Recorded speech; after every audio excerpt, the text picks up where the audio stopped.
días. Bueno, hoy estamos con la mesa de biosimilares y antes de empezar quería comentarles que cuando pensamos en esta mesa, si hay algo que me propuse fue no seguir hablando de la reglamentación vigente, porque la verdad que ya es una cosa vieja. A 15 años ya de la implementación de la regulación en biosimilares a nivel global y de la introducción de los primeros biosimilares, consideramos que realmente hay otros temas convocantes actualmente para el tema de biosimilares y bueno, cuando nos preguntamos de qué queremos continuar hablando de biosimilares, dijimos, bueno, abrimos esta mesa, una mesa que si estuviera acá el doctor Otto Orsinger diría una mesa picante, en términos de que lo que procuramos fue realmente invitar a nuestros amigos de las distintas empresas que tienen cada una de las empresas distintos perfiles. Así es como tenemos a AVI, una empresa que en este caso nos está representando Alejandra Blanc, que es la directora técnica y la directora de Asuntos Regulatorios y de Garantía de Calidad en la región sur, y que es una empresa que, bueno, continúa trabajando en moléculas innovadoras. En la otra punta tenemos a mAbxience, una empresa nacional que realmente es un orgullo para nosotros porque ha sido la primera empresa argentina, bueno, hoy con más alcance internacional, que ha logrado desarrollar los primeros monoclonales biosimilares. Tenemos a Gador, con Analía Pelle es la directora asociada de calidad de mAbxience. Mi amiga Valentina Carricarte, que es la gerente de biotecnología de Gador, pero que a su vez tiene una larga trayectoria en biotecnología desde el Foro de Biotecnología y hoy es miembro del directorio de la CAB, de la Cámara de Biotecnología. Gador es una empresa que también está incursionando en los biosimilares, ya sea representando a empresas extranjeras o a partir de su propio desarrollo. Y después tenemos a Pfizer con el doctor Osvaldo Reguera, que también es un orgullo tenerte. Y bueno, Pfizer es una empresa que, habiendo siempre trabajado en moléculas innovadoras, está incursionando en el tema de los biosimilares con mucho éxito. Así que bueno, la idea, y la estoy dejando para el final, la idea es que justamente podamos hablar de qué tenemos que hablar hoy de biosimilares, fundamentalmente pensando en las dificultades pasadas, en las presentes y cuáles son los desafíos que los biosimilares nos están representando hoy. En esta mesa también está mi queridísima compañera de ruta, Andrea, la doctora Padovani, es la responsable del área de evaluación clínico-farmacológica de la Dirección de Biológicos.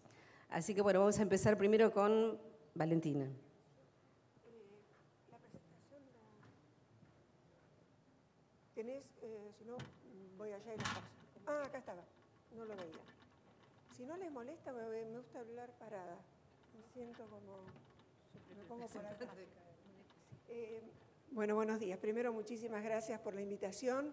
Es verdad, nosotros trabajamos desde el año 94, cuando comenzamos con la Comisión Nacional de Biotecnología y Salud, que tenía 3 áreas, un área de diagnóstico, para reactivos diagnósticos, uno para biofármacos y otro para alimentos. No, si lo estoy mirando porque sé, porque él fue el gestor. Exactamente, el doctor Chiari. Y trabajamos mucho en este tema, con lo cual indudablemente la ANMAT y Argentina se viene ocupando, no es una novedad para nosotros el tema biológicos. Como dijo recién Patricia, yo trabajo en el laboratorio Gador y es un laboratorio nacional que tiene presencia en toda Latinoamérica, más allá de lo que exportamos a otros países, pero tenemos presencia propia en toda Latinoamérica y nuestro approach, de alguna manera, nuestra estrategia hacia el tema de biosimilares estuvo relacionada a través de la asociación con empresas extranjeras que desarrollan biosimilares y a su vez licencias para la introducción de estos productos en todo el territorio latinoamericano. Si no quieren, yo no hablo. Pero hablemos de, ahora sí voy a entrar un poquito en el tema de biosimilares. Ustedes van a ver mi presentación, yo vengo de la ciencia básica. Me doctoré en el INGEBI, después hice toda mi carrera en Gador, tanto en área de biotecnología como 10 años en el área comercial. Así que digamos que tengo una visión un poco transversal y en mi presentación esto va a estar un poquito reflejado. Supongo que esto es con esta, tendría que ser con esta. Con la flechita. Ah, pero claro, pero tengo que apuntar para otro lado. Permítanme, ustedes saben que hoy en día los biosimilares es un mercado que está en expansión. Según algunas auditorías, se estima que en el año 2025 el mercado va a alcanzar a los 69 billones, o sea, 69.000 millones de dólares con tasas importantes de crecimiento. Y la implementación de estos productos claramente lo que va a traer es una reducción en el gasto de salud, lo que va a permitir accesibilidad de estas terapias a más pacientes. Estamos siendo partícipes en este momento de la caída y en breve caen una cantidad de patentes, de productos muy importantes, lo que trajo como aparejado que las empresas desarrollasen biosimilares y por ende hay una cantidad de solicitudes y aprobaciones nuevas que van a traer como consecuencia, obviamente, un crecimiento de la industria. Pero ¿cuáles son lo que nosotros llamamos los drivers o, digamos, los impulsores del crecimiento de los biosimilares? Uno, lo que dije, el vencimiento de las patentes. Otra, las iniciativas gubernamentales privadas de ahorro en los costos de salud.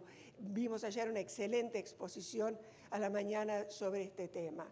Los avances tecnológicos que hoy nos permiten desarrollar, producir e inclusive caracterizar productos de una manera muy superior a lo que podíamos hacer anteriormente. Y obviamente un aumento en las enfermedades crónicas y expectativa de vida de pacientes oncológicos, si bien los biosimilares van también hacia otras patologías, indudablemente estas áreas terapéuticas fueron las que arrastraron la mayor cantidad de desarrollos biosimilares. Ahora, ¿qué necesitamos para que haya una mayor penetración? Primero, una industria ágil, que tenga capacidades adecuadas, tecnológicas y que sea capaz a su vez de adaptarse a los nuevos modelos que hay hoy de desarrollo, de producción y de comercialización. Los modelos antiguos voy de punta a punta ya están prácticamente, son modelos en parte pedimidos. Hoy hay nuevas formas de asociación. Obviamente una permanente adaptación de las normativas y reguladores, obviamente científica y tecnológicamente formados, y celeridad en los mecanismos de aprobación de los productos para que estos puedan llegar rápidamente al consumidor. Y programas de información, educación de médicos, pacientes, pagadores, tendientes al entendimiento que facilite la adopción de este tipo de los biosimilares. Durante muchos años nosotros fuimos testigos de varias campañas de difamación de los biosimilares, curiosamente en parte por parte de muchos que después fueron grandes productores de biosimilares. La verdad es que eso quedó muy instalado en la población, en muchos médicos, en muchos pacientes, y hoy vamos a tener un trabajo importante para poder reeducar y poder informar y poder de esa manera favorecer la aceptación de los biosimilares. Permítanme, como les dije, yo pienso en Latinoamérica, porque entiendo que estos productos, cualquier empresa hoy en día no se queda con solamente al mercado nacional, lo piensa en territorios mínimamente en forma regional. ¿Qué es hoy Latinoamérica? Latinoamérica hoy es el 4,9% del mercado farmacéutico mundial, global. Pero ese 4,9% está dividido en una treintena de países. Y ahora pensemos lo que significa para una empresa que quiere registrar y comercializar un producto, tener que entrar en una treintena de países. Y ahora vamos a ver qué pasaba con el tema de productos biológicos y biosimilares. Este fue un problema que tuvo Latinoamérica porque las autoridades reguladoras durante mucho tiempo no tenían establecidas normas regulatorias para la aprobación de productos biológicos ni biosimilares. Y obviamente en este contexto la armonización de los productos biológicos biosimilares en América Latina era obviamente muy difícil, no era difícil poder armonizar lo que no existía. Realmente yo considero que uno de los mecanismos que ayudó de alguna manera fue la Red Panamericana de Armonización de la Reglamentación Farmacéutica, conocida popularmente como Red PARF, le decimos Red PARF por el otro muy largo, que está presidida por la Organización Panamericana de la Salud, pero que en realidad no tiene una autoridad directa. Recomienda, ayuda, fomenta, educa, pero no tiene una autoridad directa. Sin embargo, en el año 2005, en una de las conferencias de la Red PARC, alguien dijo, muchachos, hay que ocuparse del tema de los biológicos. Y ahí fue donde empezamos a trabajar, y en el año 2010 se conformó el grupo de trabajo de productos biotecnológicos, que estuvo formado por todas las autoridades regulatorias del continente, y fue convocada también la industria. Nosotros pudimos participar, por suerte, yo personalmente como Alifar, representando a Alifar, y el objetivo era promover el desarrollo de la reglamentación de productos biológicos en nuestro continente, generando mecanismos eficaces y armonizados para la regulación de este tipo de productos. Se estuvo trabajando y en el año 2011 se aprobó un documento, que fue el documento técnico número 7, que se basó en las guías de la OMS del año 2009. Ese documento técnico es el que ustedes pueden ver allí y se puede consultar. Muchos países como Cuba, Brasil, Argentina, como dijimos recién, Argentina se estaba ocupando desde mediados de los 90. O sea, había muchos países que estaban trabajando, pero no todos. De alguna manera, este documento sirvió como un puntapié, le dio un instrumento a que distintas agencias reguladoras pudiesen dictar sus propias normas basadas en las guías de la OMS que están contenidas en este documento. Y así podemos ver que a lo largo de los últimos años, distintos países de Latinoamérica han establecido sus propias normas regulatorias. ¿Esto ha sido un avance en la región? Sin lugar a dudas. ¿Es esto suficiente? Ni por asomo. ¿Por qué? Porque aunque realmente la convergencia regulatoria ha sido un tema central tanto para la Red PARC como para todos los actores que la componían, y se han hecho enormes esfuerzos, porque se ha trabajado muchísimo realmente, como puede ser el Foro Virtual de Regulación de Biológicos, donde participan todas las autoridades del continente y está coordinado aquí por la doctora Perea por ANMAT, el Plan de Desarrollo Estratégico de la OPS 2014-2020 y muchas otras acciones que obviamente no hay tiempo para comentar. La realidad es que el proceso de convergencia a lo largo de la región, la verdad es que parece estar muy, muy lejos.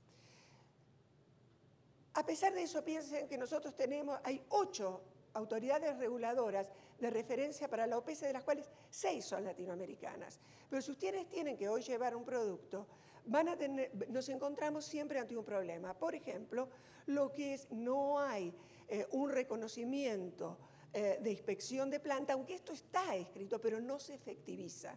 Y esto indudablemente es un problema. Es más, una vez que tenemos el producto y lo queremos llevar al mercado, no hay 2 autoridades regulatorias que nos pidan en el tema de lo que es material de empaque lo mismo. Tenemos países que nos están pidiendo que digan que son biosimilares, no nos ponemos de acuerdo en la forma comercial, unos quieren un sticker azul, otros una liñita roja, unos quieren que digan una leyenda. Y ustedes piensen, yo les mostré Latinoamérica, salvo Brasil, Argentina, Colombia, hay muchos otros países que son muy pequeños, lo cual realmente desestima muchas veces la introducción de los biosimilares por los escollos que uno tiene que atravesar.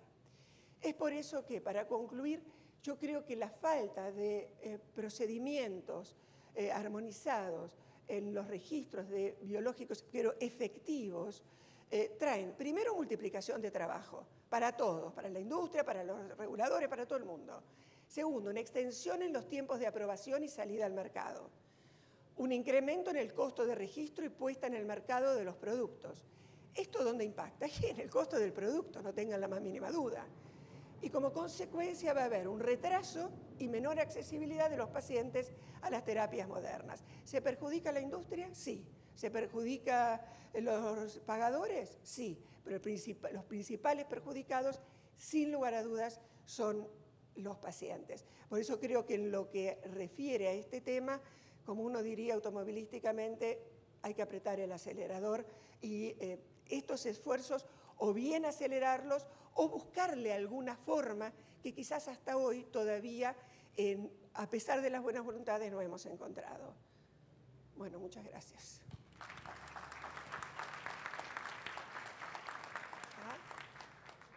Lo apoyo, sí.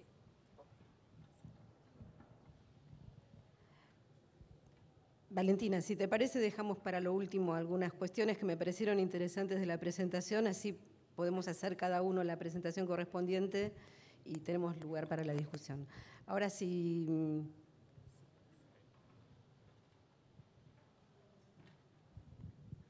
Gracias, buenos días. Y si algo no entienden es porque soy mexicano y a lo mejor nuestro español no está tan alineado en algunos puntos. Pero bueno, gracias por la oportunidad. Yo quiero hablarles hoy acerca de cuáles son estos desafíos, no en términos, como mencionamos, no de qué está pidiendo la ley, de cuál es el punto, si el CTD o no, sino en términos de regulación, presencia, ausencia, sobreregulación en algunos casos en la región de Latinoamérica y cómo eso impacta el registro de los biosimilares. No voy a entrar mucho a detalle, pero solo para recordar que tanto FDA como EMA mencionan que en la definición de un biosimilar, que es un producto altamente semejante, nunca igual, esto es importante mencionarlo, a un producto de referencia que ya está aprobado, ya sea por FDA en Estados Unidos o por EMA en Europa.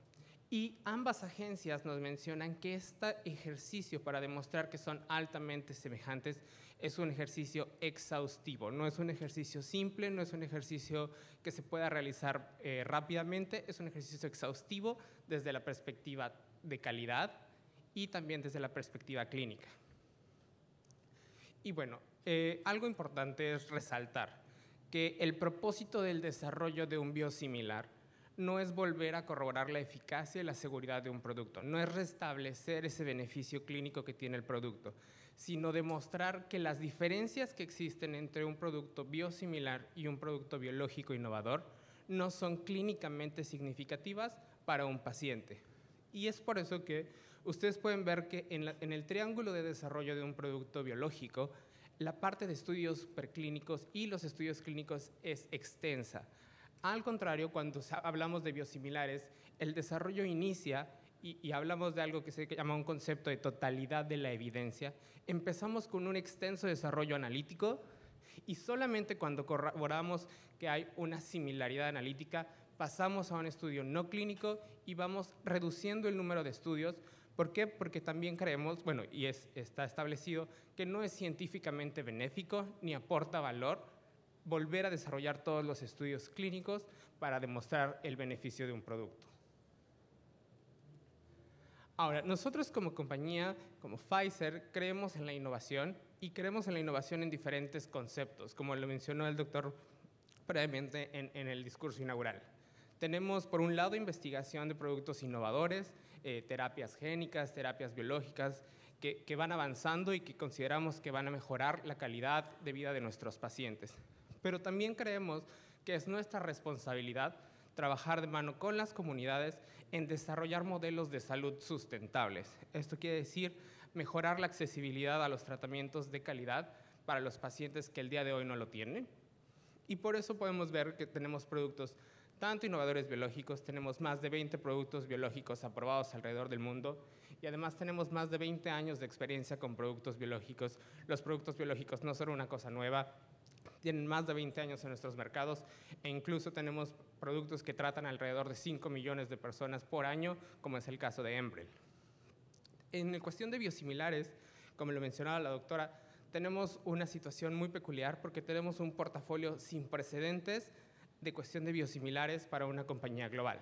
Tenemos 4 biosimilares aprobados en Europa y 6 biosimilares, en Europa y 6 biosimilares aprobados en Estados Unidos. Este portafolio incluye productos como filgrastim, epoyetinas, infliximab, trastuzumab, bevacizumab y rituximab, y tenemos más de 20 sometimientos ongoing bajo revisión alrededor del mundo y varios biosimilares adicionales en etapas finales de su desarrollo. En el caso específico de Latinoamérica, tenemos 6 biosimilares que actualmente estamos en proceso de registro, 3 de los cuales ya se encuentran registrados en mercados como Colombia, Chile y Brasil, y tenemos ongoing alrededor de 20 submissions o presentaciones ante las autoridades en 7 mercados, incluyendo el mercado argentino.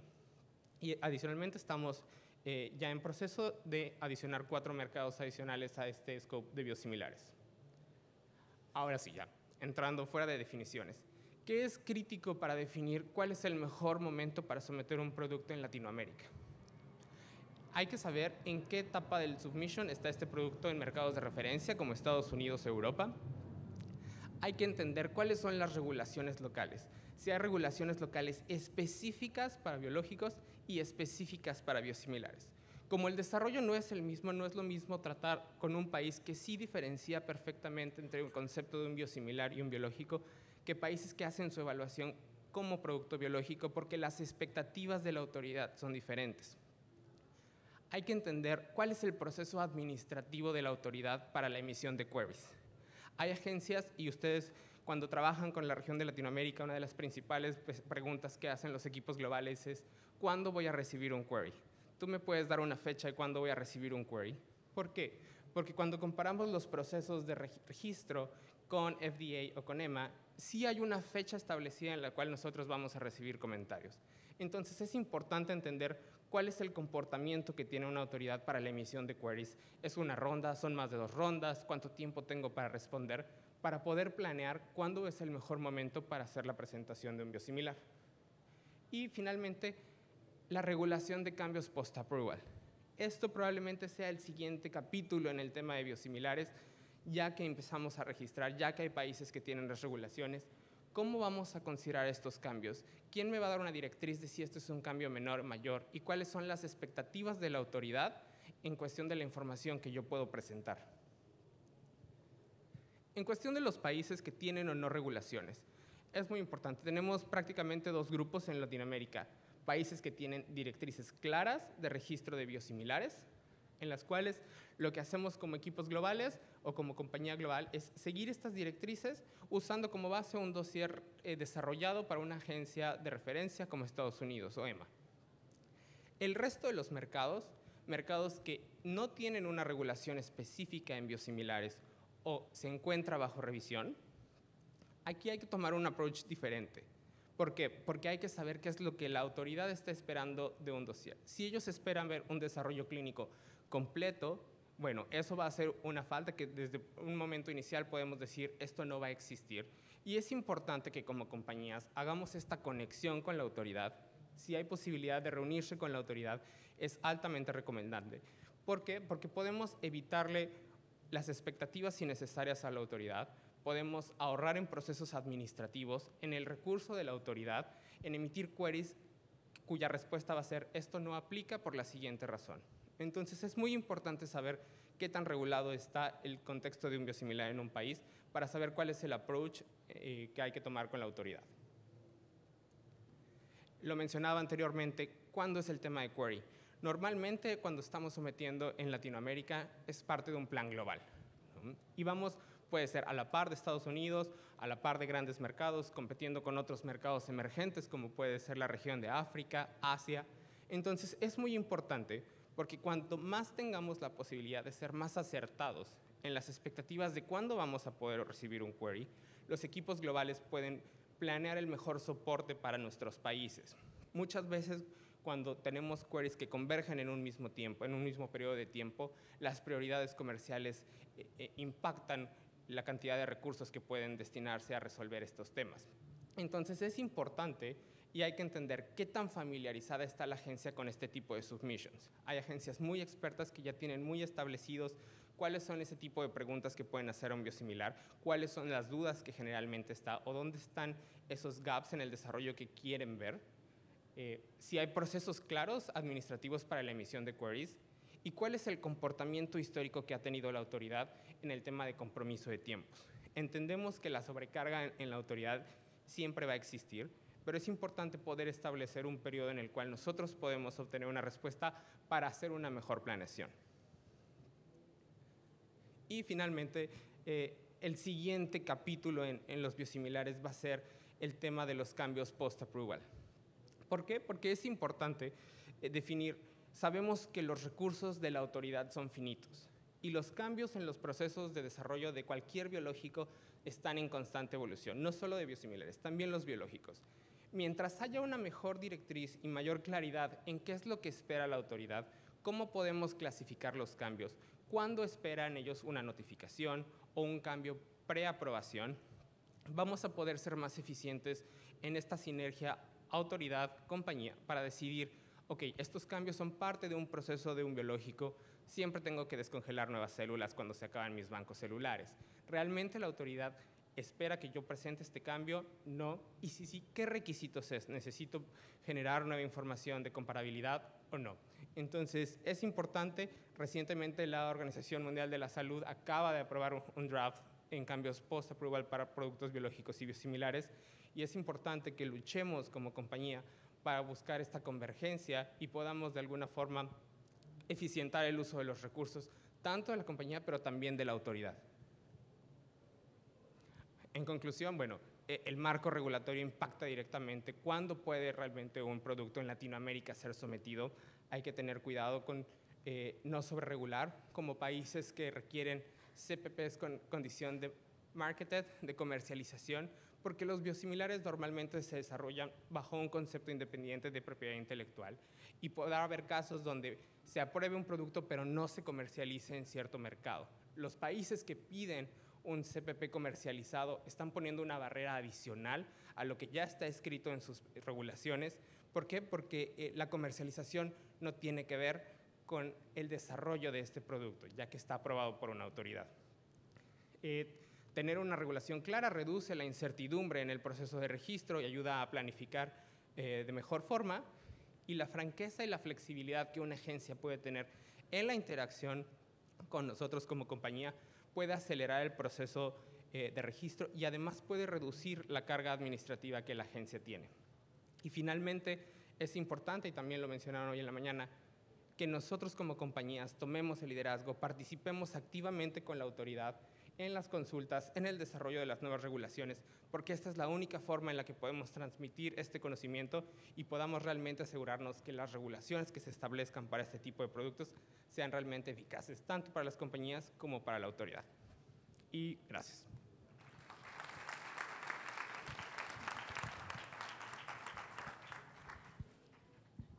Gracias. Perdón.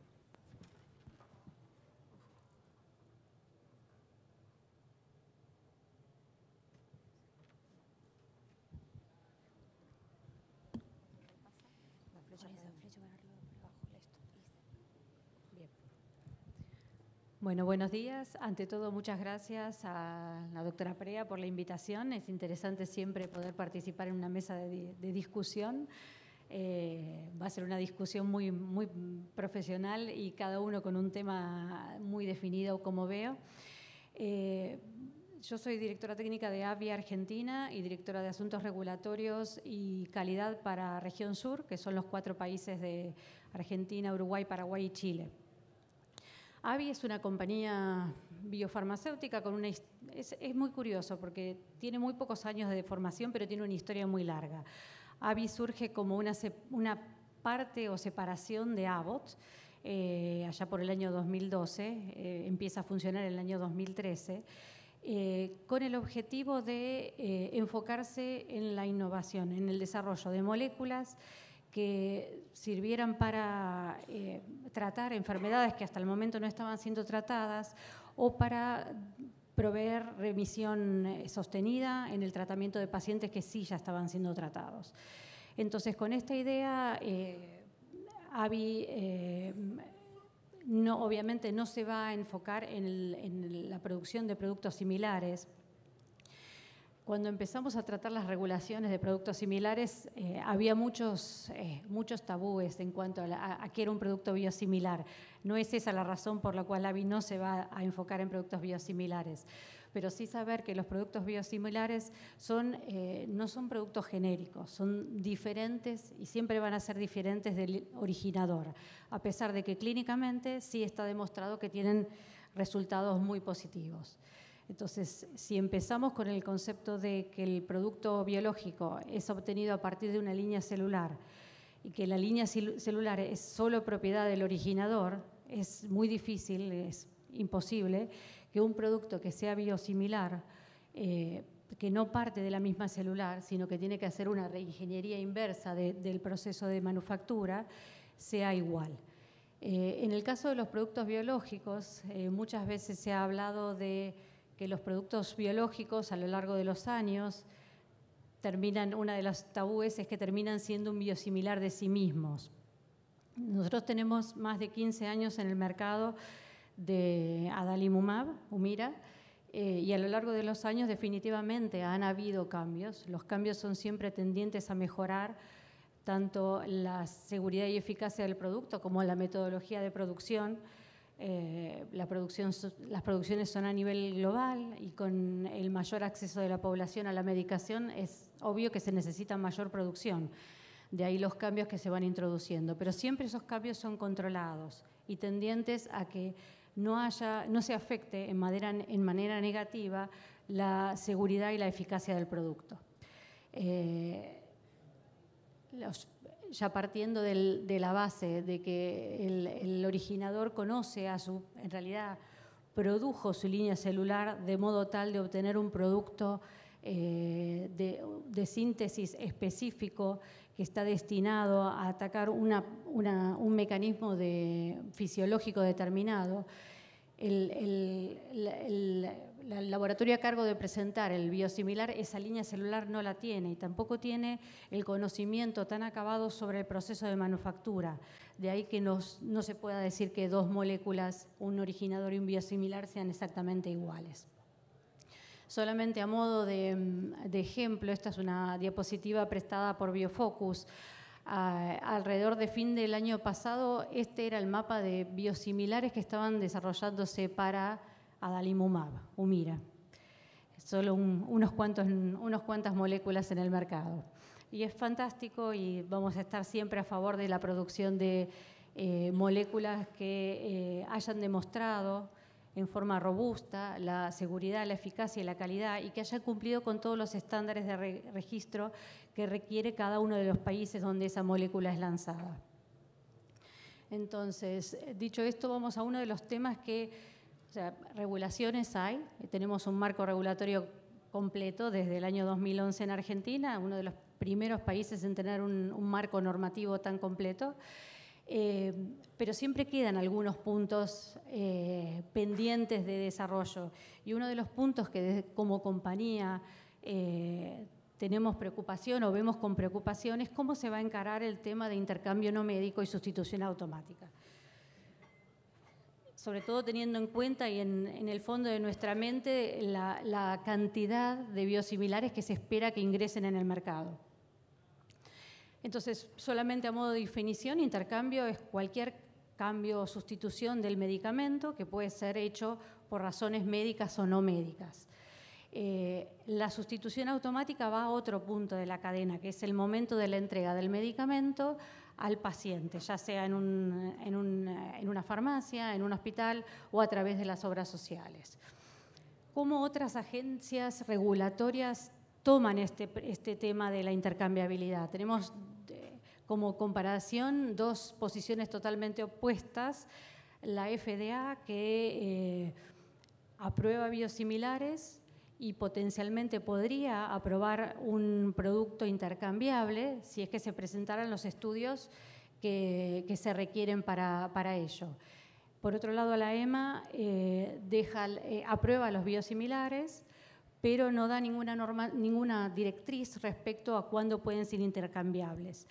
Eso es decisión propia de cada uno de los países, Estados miembros de la Comunidad Europea, y de hecho cada uno adopta una posición diferente.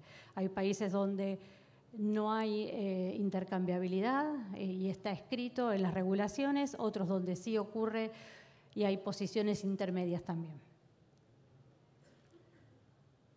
Entonces, solamente a modo de resumen, dijimos que el intercambio médico es aquel donde el intercambio es definido por el médico y puede ser dado por una razón de buscar un mejor resultado terapéutico con un producto diferente o buscar una menor incidencia de efectos adversos.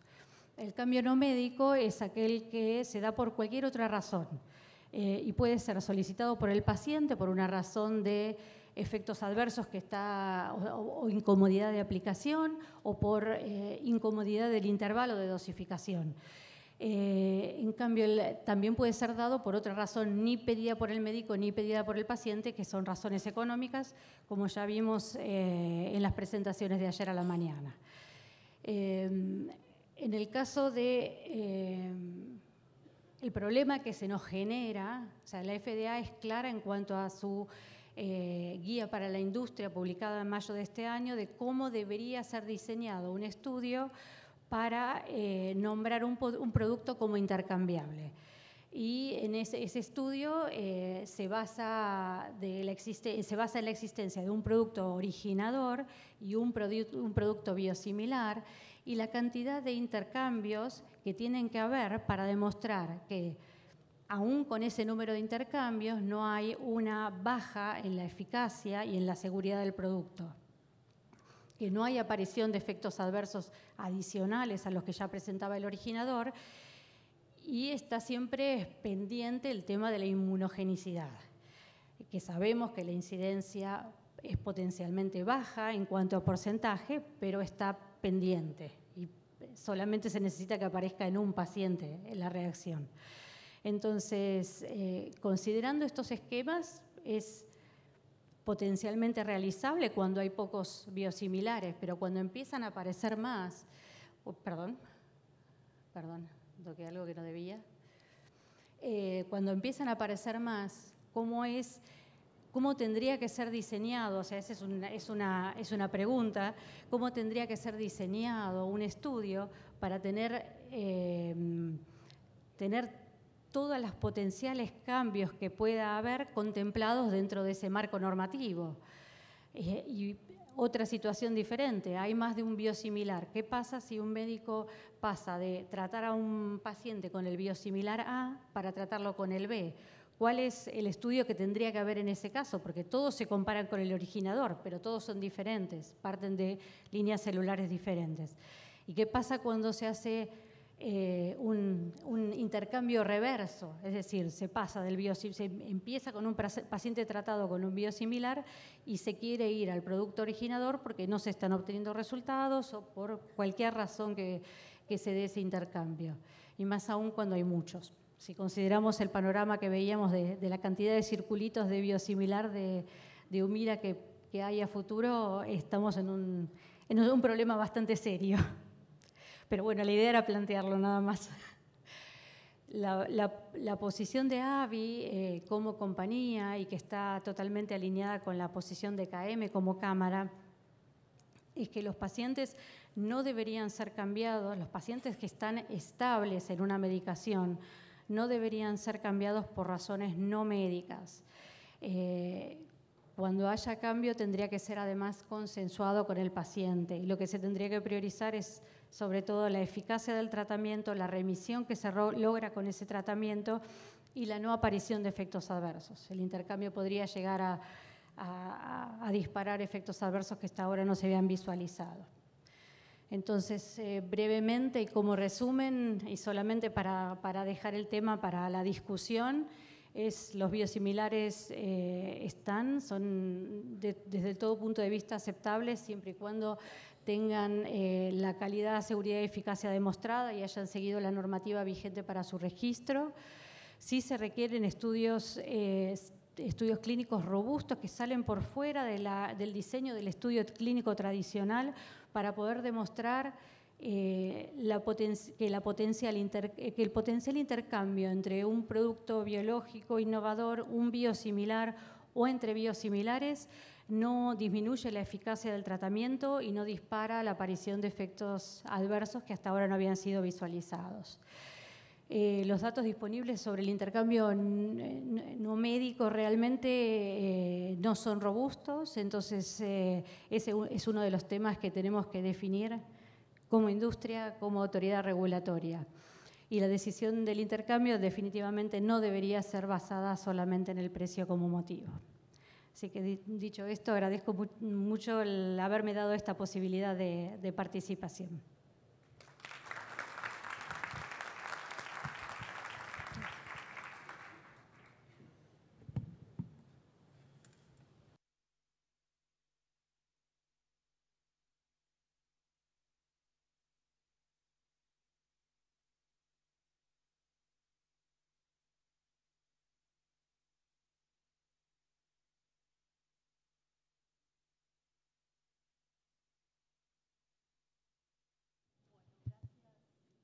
por la invitación.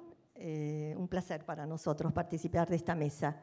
Y ahora le toca el turno a la experiencia argentina productiva.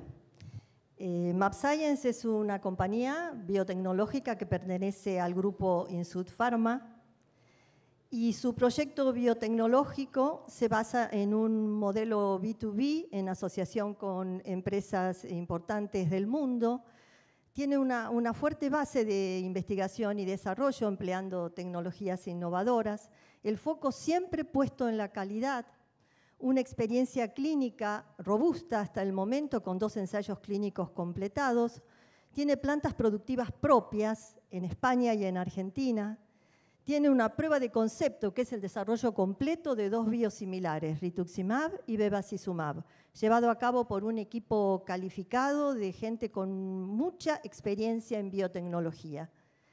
Y siempre con el foco puesto en facilitar el acceso de la población a los biofármacos. El desarrollo de los biosimilares se hace por un Quality by Design con 3 pilares fundamentales, que son obtener la secuencia idéntica al producto medicinal de referencia, utilizar un sistema de expresión similar y después trabajar fuertemente en una caracterización extendida para establecer el perfil de calidad que tiene el producto de referencia y construir el diseño alrededor de esos atributos de calidad. Entonces, se trabaja fuertemente en la similaridad analítica, que se demuestra a nivel físico-químico y biológico, y esta alta similaridad permite después sustentar un ensayo clínico dirigido.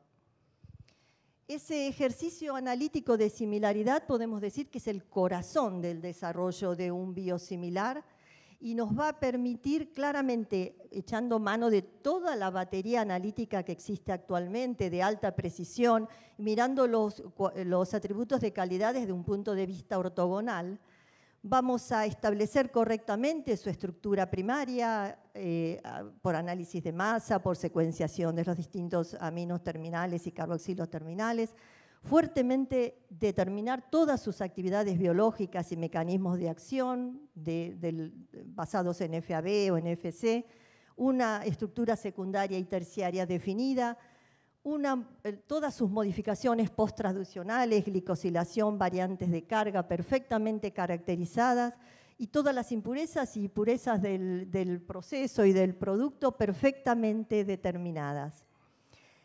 Habiéndose demostrado esa alta similaridad, se pasa a ensayos preclínicos y luego se han hecho las experiencias clínicas de las que le hablaba al principio, completándose 2 ensayos clínicos para ambos monoclonales en un total de 17 países, involucrando 75 centros de investigación.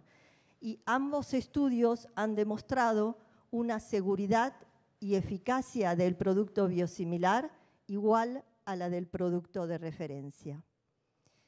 Con todo esto desarrollado, ¿cuáles fueron los objetivos principales del desarrollo nacional de biosimilares?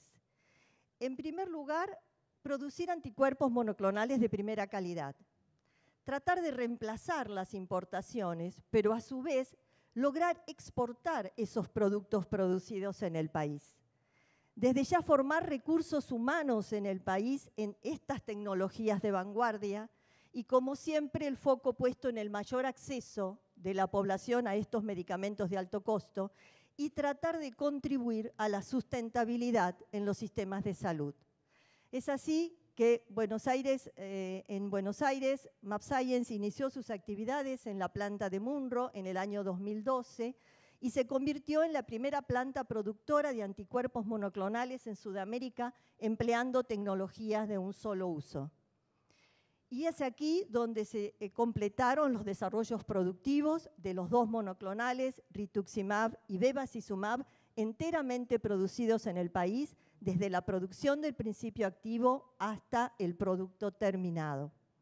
Esta planta de Munro ha sido inspeccionada por numerosas autoridades regulatorias de distintos países y todos han certificado la calidad en las buenas prácticas de producción, así como en el desarrollo analítico y también han destacado el alto nivel de su equipo técnico y el compromiso con este desarrollo nacional.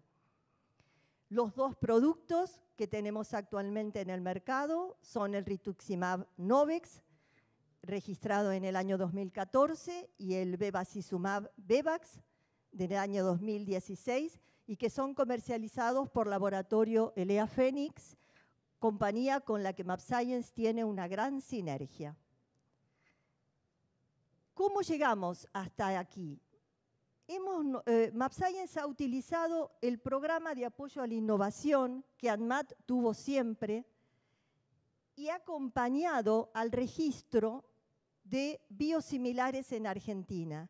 Y es así que hemos llegado con éxito en un trabajo conjunto al registro de ambos biosimilares, Novex y Bevax, pero también hemos usado esta herramienta para la construcción de la nueva planta de mAbxience en Argentina, en la localidad de Garín, una planta que amplía la capacidad de 2.000 litros de la planta actual de Munro a 16.000 litros, una planta que va a tener una dotación final de 200 personas altamente calificadas en estas tecnologías de vanguardia y que va a estar operativa a fines de este año.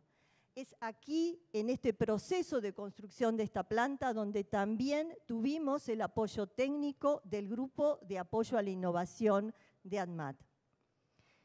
Y habiendo registrado en Argentina, mAbxience pudo obtener 26 registros en distintas partes del mundo de ambos productos. Pero siempre vamos a tener el foco puesto en la calidad, como lo dije al principio, desde el inicio del desarrollo del biosimilar. Y un punto que nos importa muchísimo es garantizar la calidad continua del producto que está en comercialización. Y para ello, mAbxience tiene puesto un sistema de calidad farmacéutico muy robusto que se emplea, que utiliza ese mismo sistema de calidad implementado desde el principio del desarrollo del biosimilar hasta la comercialización del producto terminado, utilizando estrategias de control no solo para la producción del principio activo, sino también para la del producto terminado, con análisis de riesgos permanente para identificar, para poder evaluar científicamente y controlar potenciales riesgos de la calidad, haciendo un monitoreo efectivo, una verificación continua del proceso productivo, así como también los análisis permanentes de los atributos de calidad del producto, ya sea del producto IFA o del producto terminado, para estudiar sus tendencias a lo largo de los ciclos de vida del producto. Y todo esto nos permite identificar posibles áreas de mejora. Hay puesto un sistema de estándares de referencia bajo el sistema de Two-Tier Approach, que es un punto muy importante para poder seguir la calidad del producto a lo largo de todo su ciclo de vida. Y un punto importante que a mAbxience le interesa mucho es también ser auditado por empresas internacionales. Y es así que su Laboratorio de Control de Calidad de Argentina ha participado en 2 workshops internacionales, uno el de la USP, que es el Robin Study, que fue para el establecimiento del estándar genérico de anticuerpos monoclonales para el capítulo 129, que es analítica de monoclonales. Y el otro workshop en el que participamos fue en el establecimiento del primer estándar internacional de rituximab con la técnica biológica de CDC. Otro pilar de la calidad para nosotros, para poder sostenerla, es la producción con tecnología de un solo uso que tenemos implementada en la planta de Munro y que va a ser implementada también en la nueva planta de Garín. Esta tecnología casi elimina el problema de contaminación cruzada y reduce muchísimo todo el tema de la validación de limpieza. ¿Por qué? Porque los bioreactores son descartables. Cada batch se produce en un bioreactor descartable, pero no solo a esta etapa del cultivo, sino desde el comienzo de todo el tren de desarrollo celular y también en la preparación de soluciones. De modo que este es un pilar y una plataforma tecnológica productiva que implementamos para ambos monoclonales. Y otro pilar importantísimo para sostener la calidad del producto en comercialización es la farmacovigilancia activa que mAbxience junto con el EA Fénix lleva a cabo, y de todos los trabajos publicados yo seleccioné los 3 que tienen que ver con la publicación de resultados de esa farmacovigilancia activa, uno en 2016 para rituximab, otro en 2017 para Novex también, y para bevacizumab en 2018. Todos los datos de seguridad post-comercialización reportados en estos estudios demuestran que hay un perfil similar de seguridad y eficacia para Novex y Bevax respecto de sus productos medicinales de referencia y respaldan el uso clínico de los biosimilares. Además, se cumple con la presentación periódica de todos los reportes de seguridad que contienen todos los datos de rituximab y bevacizumab de farmacovigilancia de todos los países del mundo donde están registrados nuestros productos.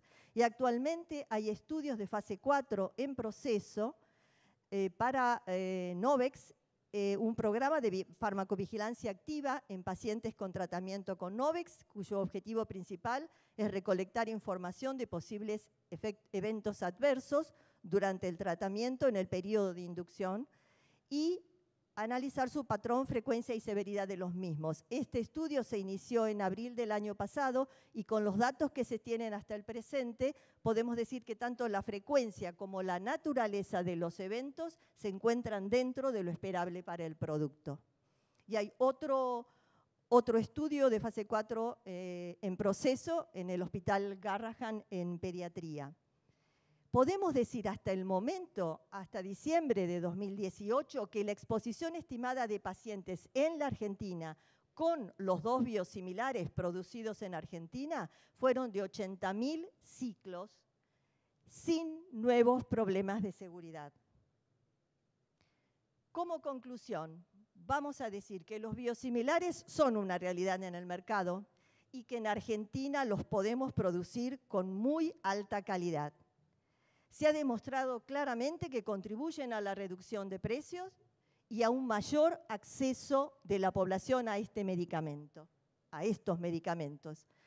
Y en general tenemos que afirmar que los países deben asegurar la calidad de sus medicamentos para que lleguen a la población que los necesitan, pero también tienen que garantizar que se desarrolle su industria nacional en esta área estratégica. Y en este sentido, tenemos que mencionar que la ANMAT ha contribuido enormemente al fortalecimiento de la industria biotecnológica farmacéutica argentina, actualizando sus legislaciones con el asesoramiento permanente de sus equipos técnicos y además con las frecuentes inspecciones técnicas de producto que garantizan una calidad continua.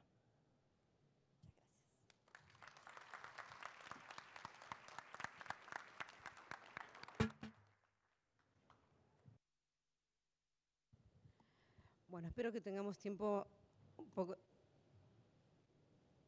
Nos entregaron tarde también. Bueno, entonces dejo de hablar de otras cosas que no sea esto. Creo que uno de los propósitos que teníamos con esta mesa, cuando dije mesa picante, era justamente poder demostrar en el primer Congreso de Ciencia Reguladora que justamente ANMAT trabaja en la regulación, en los marcos regulatorios de sus productos, escuchando las voces de las distintas empresas, de las distintas perspectivas, justamente para poder, cuando tiene que regular, haber considerado todas las posibilidades y todo aquello que tenemos que justamente tener en cuenta para regular correctamente. Así que creo que el primer objetivo encubierto que tuvimos con esta mesa fue justamente a partir de convocar a distintas visiones para lo mismo, de ver cómo ANMAT regula sus productos. Andrea, mi compañera de ruta, se tiene que ir. Teníamos 3 temas como para poder discutir esto de la cosa no reglamentaria.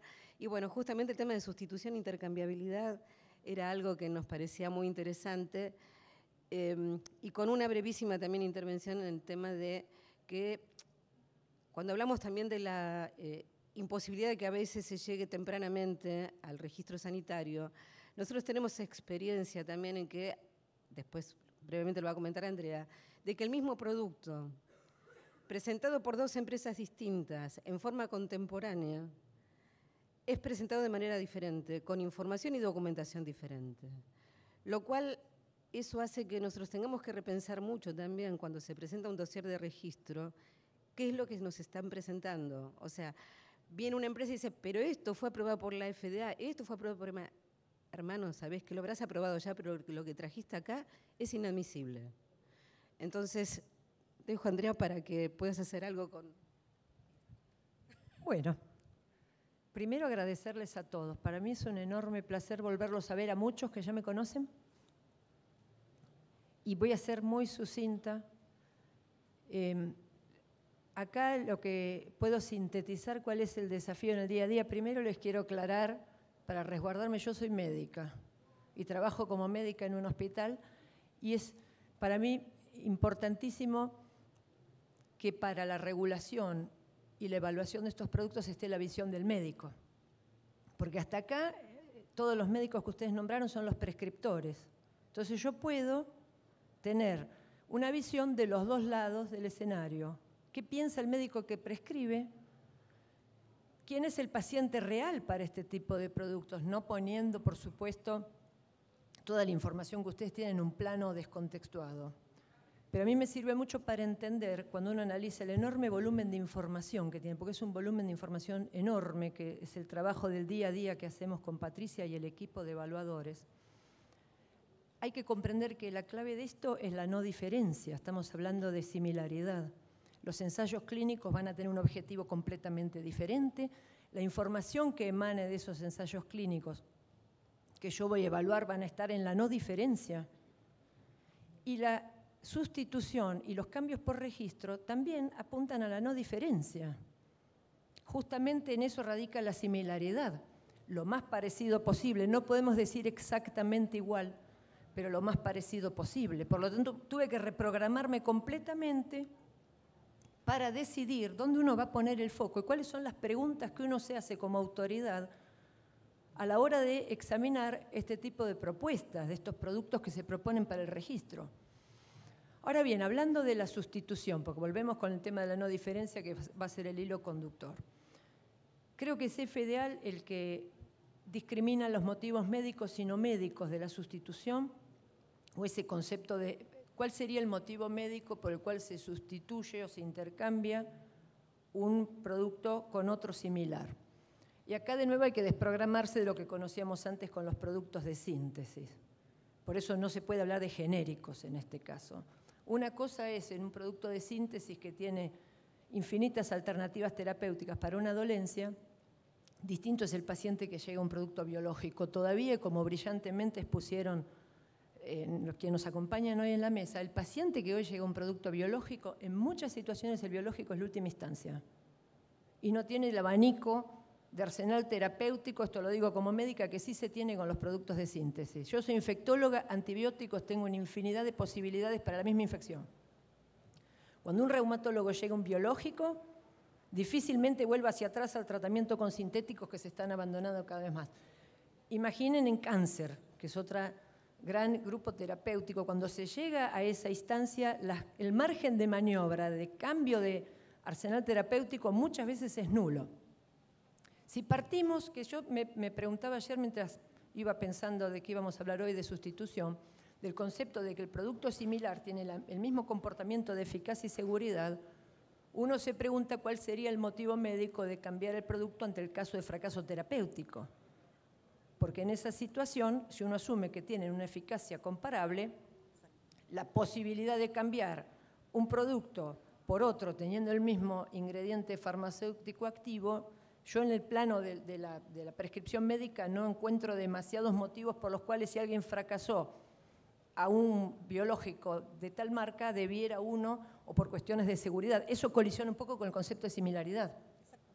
Entonces, yo creo que sí, vale la pena, en el poco tiempo que me queda, llegar un poco más hasta el fondo de lo que son los motivos no médicos y la accesibilidad. La accesibilidad creo que es aún más amplio el concepto y más complejo que la cuestión de costos. Y acá de nuevo volvemos, ¿cuál es el paciente que hoy consume productos biológicos en Argentina y quién se los provee?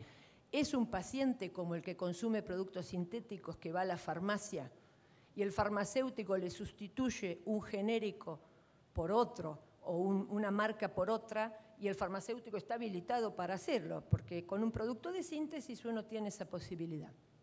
En esta situación no. Habitualmente, lo digo también como médica, la inmensa mayoría de los pacientes que llegan a un producto biológico lo hacen por su proveedor de salud, que puede ser un programa estatal o su seguro de salud o su servicio prepago de salud con un médico prescriptor que le indica cómo y dónde retirar esa medicación. Ahora bien, ¿es solamente el costo lo que garantiza la accesibilidad? Yo me pregunto, porque por suerte todavía ese problema no es tangible con los productos biológicos, siendo que estos pacientes tienen pocas alternativas terapéuticas. Creo que el poder, imaginen que se deja de producir un producto biológico, por el motivo que sea, una situación excepcional, urgente, desgraciada, ese producto no se fabrica más. El tener un solo manufacturero o un solo proveedor de ese producto para pacientes con opciones terapéuticas restringidas sería un problema. Sería un panorama deseable, no solo por el tema de los precios, sino de garantizar la provisión y la continuidad en la fabricación o en la elaboración de esa especialidad medicinal, tener, sin llegar a la situación extrema del desabastecimiento de determinado producto, ya los proveedores debidamente inspeccionados, con experiencia de su producto en el mercado, para que el médico prescriptor, llegado el caso de esa sustitución no médica, pueda recostarse en un producto que ya tiene presencia, que ya tiene experiencia de uso, que ya hay casuística y que hay información de seguridad concreta, que es la que se da cuando los pacientes se expusieron. Y la información de seguridad, que es lo que preocupa mucho a los médicos prescriptores, porque la pregunta que se hacen en los pasillos en hospitales, que me preguntan a mí, porque aunque creen que yo soy ANMAT, me sé todo de alimentos, de productos médicos. Me dice, Andrea, ¿es seguro? Porque la pregunta más allá de la eficacia también es sobre la seguridad. ¿Es seguro este producto similar? ¿Es seguro? Y uno tiene que decirles que la seguridad, ni siquiera en un innovador, se agota nunca. Porque a veces hay eventos que necesitan una N cantidad de sujetos expuestos y que eso solo se va a ver con años de uso, que también se ven en los productos de síntesis. Luego de 10 años se ha visto que un evento de una ocurrencia muy baja empieza a aparecer. Porque el paciente que además se somete a un ensayo clínico en el cual nosotros depositamos una enorme confianza en esos resultados, muchas veces es un paciente muy distinto al del mundo real. Entonces, la información de los ensayos tiene un valor limitado porque hasta cierto punto no es extrapolable al escenario real donde estos productos se desempeñan. Sí. Perdón, pero digo, la farmacovigilancia activa contribuye a dar tranquilidad en cuanto a la seguridad y eficacia de los biosimilares, porque no solo es la prueba clínica inicial, sino es, bueno, un poquito lo que comentábamos con los productos, o sea, eso habla del día a día del uso del biosimilar en distintas condiciones. Ese es el mejor ensayo clínico, el que involucra miles de pacientes en escenarios cercanos a lo real, con las variables cambiantes como las que tenemos en un paciente del hospital, y esa es información que es valiosísima porque es la que se genera en tiempo real. No estoy con esto, por favor, no caigamos en la falsa dicotomía, información que sirve, información que no sirve, pero sí entender que eso va avalando. Tiene la limitación que en el estudio, indudablemente son pacientes que están seleccionados y de los cuales muchos pacientes no son ahí admitidos. En la vida real lo que ocurre es otra cosa. Es exactamente lo que está diciendo y justamente, apoyando lo que vos estás diciendo, la verdad de la historia está después en la farmacovigilancia, pues efectiva. Ahí es donde realmente tenemos la verdad de lo que realmente está ocurriendo con el biosimilar, pero también con el original.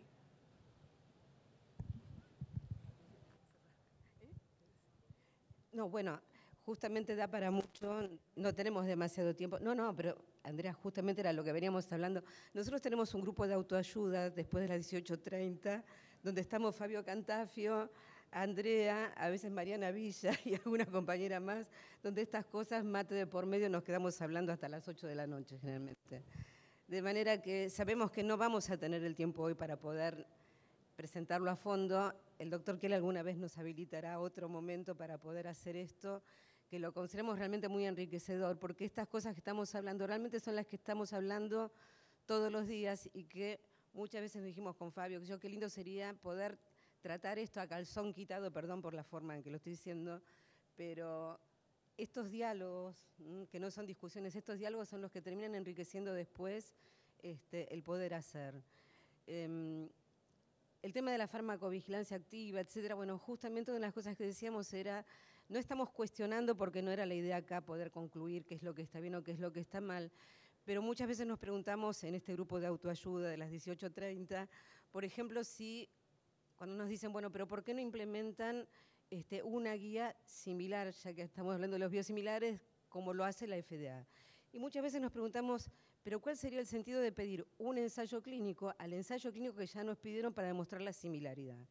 Es un tema que por eso digo, no queremos concluir, pero que nos pareció interesante traer a colación esto, y también las experiencias que hubo en Noruega. ¿Cómo? Y bueno, acá Andrea quiere agregar algo. Ya tenés el tuyo. No me gustan los... A ver, ahí. ¿Se escucha? Bueno, no me gustan los micrófonos, pero voy a hacer el esfuerzo. No, justamente otra situación, esto es el día a día, ¿no? Los cambios por registro o los registros, hemos tenido cuestiones interesantes. A mí me gustaría escribir y quedarme acá con ustedes hasta la tarde, pero lamentablemente, pues muy interesante. Hemos tenido en el dossier de 2 productos, la información era válida en ambos. Estoy hablando ya de la información para el médico que prescribe, del prospecto y todo el resumen de información clínica. Pero había diferencias porque el mismo producto había tenido determinado desarrollo clínico en la Unión Europea, con ensayos clínicos a los que hacía referencia, y otro en FDA. Y nosotros consideramos, por supuesto, a las 2 agencias y los tomamos como referencia para nosotros hacer nuestra propia evaluación y nuestras propias apreciaciones y decisiones. Y lo que yo le preguntaba a Patricia en aquel momento, digo, vos fíjate qué información para prescribir y qué antecedentes voy a tomar yo en cuenta por encima de cuál. En realidad no debiera uno tomar ninguno, porque ambas informaciones no solo que no colisionaban, sino que eran complementarias. Pero si uno miraba el dossier de un otro, eran distintos. Y estamos hablando del mismo producto. La segunda pregunta, porque yo hoy los voy a dejar llenos de preguntas, es, vamos a tener conviviendo en nuestro país un producto con 2 informaciones diferentes. O tres. Yo digo, claro, porque además estaba el innovador. Estaba el innovador y 2 más. Y cada uno tenía ligeras diferencias, ninguna se contraponía con la otra, porque eso hasta hubiera sido lo más fácil, porque ahí sí yo puedo decir, bueno, esto colisiona, esto no. Eran complementarios. Algunos hacían foco en determinadas cuestiones, otros en otras. Entonces digo, vamos a tener conviviendo 3 productos con 3 informaciones que no son exactamente iguales. Y eso de nuevo vuelve sobre el tema de la intercambiabilidad. Debemos aceptar variaciones, no debiéramos que convivan, son cambios mayores. ¿Quién pone el límite en lo que es un cambio sustancial? Vieron que eso es una definición tan elástica, tan exigua, depende de qué lado esté uno respecto de ese cambio. Pero bueno, es otro desafío que no quería dejar de mencionar, porque cuando uno esto lleva al plano del día a día, uno abre una caja de Pandora con el cual se va encontrando con cuestiones que son apasionantes, pero que uno no debe tomar una posición inflexible, porque finalmente, ¿qué es lo que importa? Que el paciente acceda a medicamentos seguros y oportunamente a opciones terapéuticas que no son demasiado abundantes para tratar dolencias que son críticas. Eso creo que es lo que nos guía a nosotros y lo que nunca tenemos que perder de vista. Así que bueno, muchísimas gracias a Patricia, al doctor Chiale, porque yo hace ya 2 años que estoy desempeñándome y para mí es un premio desde lo profesional, un desafío y es un placer volver a encontrarme con ustedes y trabajar al lado tuyo, Patricia. Muchísimas gracias.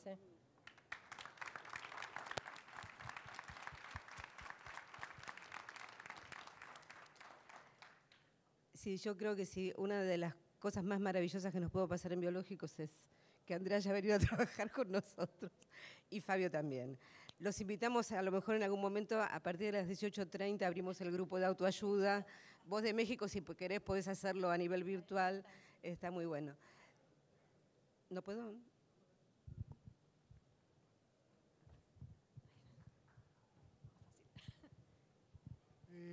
mí me quedó sabor a poco. Yo creo que da para mucho.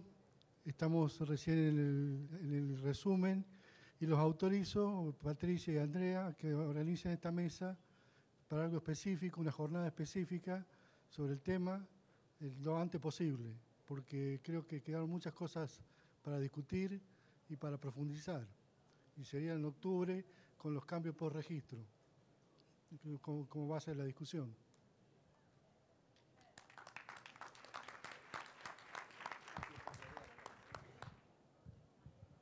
Solo para terminar, bueno, decirle que realmente el gran artífice de todo esto es Carlos Chiale.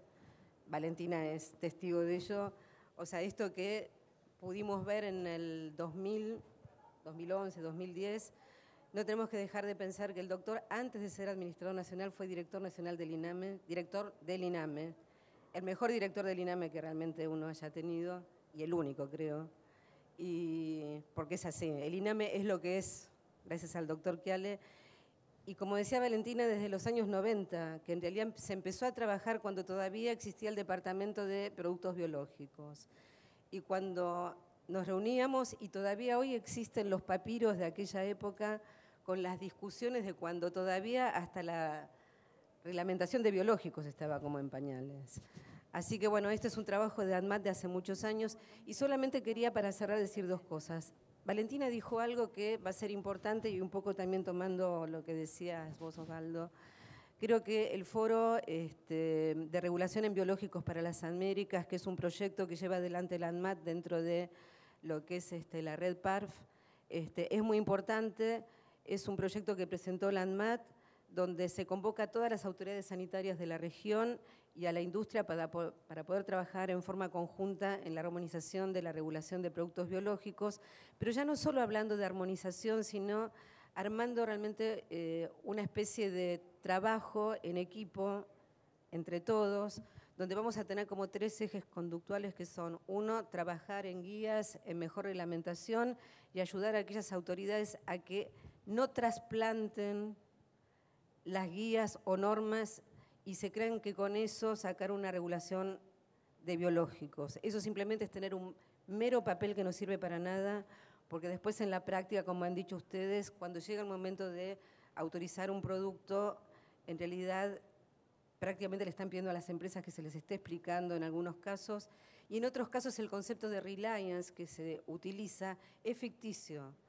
El reliance sirve para sacarse encima rápido un registro, pero cuando ese registro trae problemas, la culpa la tiene la autoridad sanitaria que le dio origen al mismo. Con lo cual eso no es reliance, eso es un aprovechamiento. ¿Cómo? Exactamente, cuando se tiene sospecha. El otro tema para la falta de accesibilidad de este tipo de productos también tiene que ver con otras cuestiones, que es la judicialización en demasía y no sanitaria sino comercial que están haciendo algunas empresas, de apriete, ahora parezco bien porteña, de apriete a los reguladores para que no se registren biosimilares. El otro tema es, en el 2014, en lo que fue la ICDRA del 2014, ANMAT introdujo un concepto que era: tenemos que desmitificar a los biosimilares,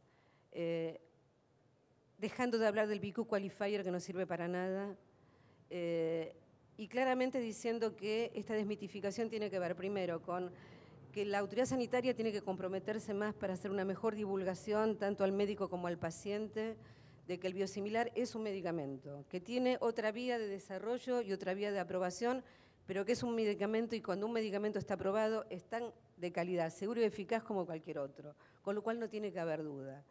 Que tiene derecho a la información, a saber cómo se aprobó un biosimilar, está perfecto, y ese es un compromiso que nosotros tenemos que aceptar. El otro tema es seguramente darle mayor seguridad al evaluador, para que no se vea de pronto sometido a estas cuestiones de presiones, a veces subliminales, que hacen algunas empresas, y que tiene temor cuando a veces tiene que emitir una decisión o una sugerencia de decisión, ya sea para la aprobatoria, pero también para la denegatoria. A veces es mucho más fácil dilatar una aprobación a tomar la decisión de entrada y decir, esto no puede prosperar porque es directamente insoportable. Y bueno, creo que el secreto para poder mejorar en la regulación y para que todo el mundo tenga oportunidades es justamente generar este tema de trabajos. Y una cosa que me había quedado de lo que dijo Analía, el proyecto de innovación tecnológica, y no quiero seguir alabando al doctor, pero en realidad tiene muchos años ya.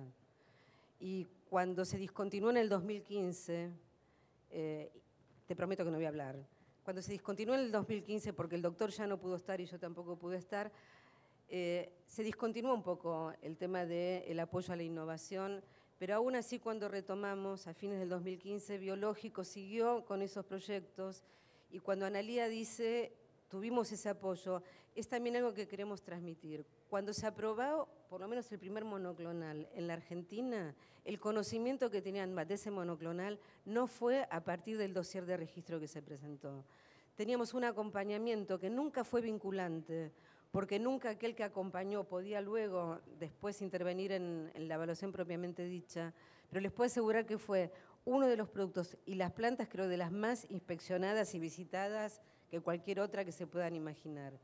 Pero cuando llegó el registro sanitario, con todo el camino que habíamos recorrido, en realidad lo conocíamos hacía 6 años atrás prácticamente. Así que bueno, gracias a la mesa y gracias al doctor por todo lo que nos ha ayudado. Preguntas. Perdón, preguntas. 2 preguntas. Y que por favor se identifiquen cuando las hacen. Hola, buen día. Mi nombre es María Luz Traverso, soy farmacéutica de la Facultad de Farmacia de Rosario y traigo una consulta que representa a muchos colegas farmacéuticos que se desempeñan en terreno, sobre todo en obras sociales y en farmacias. La cuestión de la intercambiabilidad, que veo que quedó, digamos, no llegamos a tiempo a profundizar, pero el cuestionamiento está ante la caída de tantas patentes y tantos biosimilares que van a aparecer. ¿Cuál es la posición de respaldo de ANMAT en relación a la intercambiabilidad?